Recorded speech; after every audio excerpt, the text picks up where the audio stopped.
മഹാഭാരതത്തിൽ നിന്നുള്ള വിതുരയുടെ ജീവിതകഥ അഭിലാഷവും വഞ്ചനയും മൂലം തകർന്ന ഒരു കുടുംബത്തിനിടയിൽ ജ്ഞാനത്തിന്റെയും സമഗ്രതയുടെയും നീതിയുടെയും കഥയാണ്. വ്യാസമുനിയുടെയും ദാസിയുടെയും മകനായി ജനിച്ച വിതുരൻ ധൃതരാഷ്ട്രരുടെയും പാണ്ഡുവിന്റെയും അർദ്ധസഹോദരനായിരുന്നു. താഴ്ന്ന ജന്മമായിരുന്നിട്ടും വിതുരന്റെ മിടുക്ക് ഹസ്തിനപുരയിലെ കൊട്ടാരത്തിൽ ഉപദേഷ്ടാവും പ്രധാനമന്ത്രിയുമായി ഇടം നേടി. അവിടെ അദ്ദേഹം കുരു രാജവംശത്തിലെ വഴികാട്ടിയായി.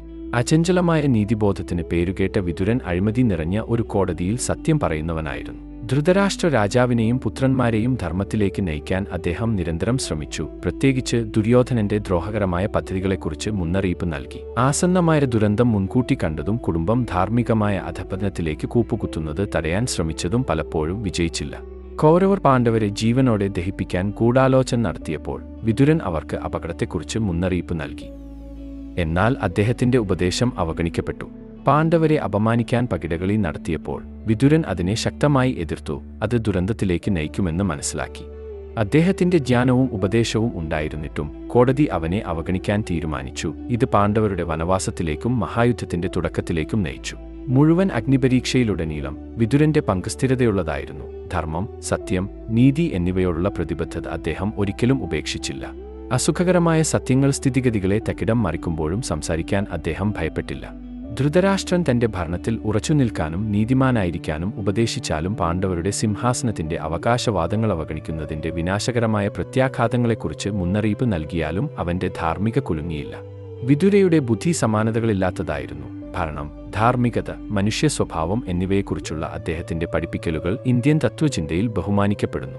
അവൻ ഒരിക്കലും തനിക്കായി അധികാരം തേടിയില്ല, പകരം രാജ്യത്തെ നിസ്വാർത്ഥമായി സേവിക്കാൻ തിരഞ്ഞെടുത്തു, അത് ഒറ്റയ്ക്ക് നിൽക്കുമ്പോൾ പോലും. കൗരവർ അവന്റെ ഉപദേശം അവഗണിച്ചപ്പോൾ വിതുരൻ തന്റെ ജ്ഞാനം വർദ്ധിപ്പിക്കാൻ തീർത്ഥാടനത്തിന് പോയി ഹസ്തിനപുര വിട്ടു. എന്നാൽ തന്റെ കുടുംബത്തോടും രാജ്യത്തോടുമുള്ള അദ്ദേഹത്തിന്റെ പ്രതിബദ്ധത അചഞ്ചലമായിരുന്നു. കുരുക്ഷേത്ര യുദ്ധം തടയാൻ അദ്ദേഹം കൃത്യസമയത്ത് മടങ്ങിയ.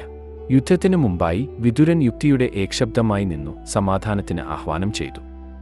എന്നിട്ടും യുദ്ധം ഒഴിവാക്കാനുള്ള അദ്ദേഹത്തിന്റെ ശ്രമങ്ങൾ പാഴായി. യുദ്ധം രൂക്ഷമായപ്പോൾ കുരു രാജവംശം സ്വന്തം ആഭ്യന്തര കലഹത്താൽ ശിഥിലമാകുന്നത് വിതുരർ നിസ്സഹായനായി. യുദ്ധാനന്തരം വിതുരൻ തന്റെ വൻതോതിലുള്ള ജീവഹാനിയിലും കുടുംബത്തിന്റെ നാശത്തിലും വിലപിച്ചുവെങ്കിലും അതിജീവിച്ചവർക്ക് തന്റെ ജ്ഞാനം പകർന്നു നൽകുന്നത് തുടർന്നു. അവൻ ലളിതമായി ജീവിച്ചു, സ്വയം അച്ചടക്കത്തിലും വലിയ നന്മയിലും ശ്രദ്ധ കേന്ദ്രീകരിച്ചു.